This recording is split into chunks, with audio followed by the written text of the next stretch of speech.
Ito guys, engineering vlog muna tayo. Meron akong gustong ipapakita sa inyo ito. Ayan. Backhoe yan.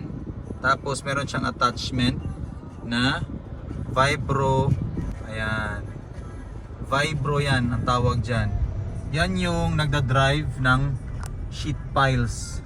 So yung sheet piles ginagamit kadalasan for soil protection or sa mga rivers or bridges.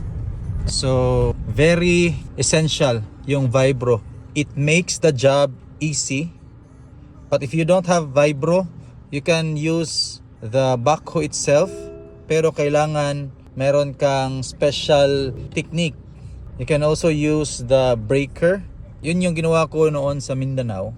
Kinat ko yung pin ng breaker dito sa gitna. Tapos yun yung pang drive ko sa sheet pile. Kasi we only have one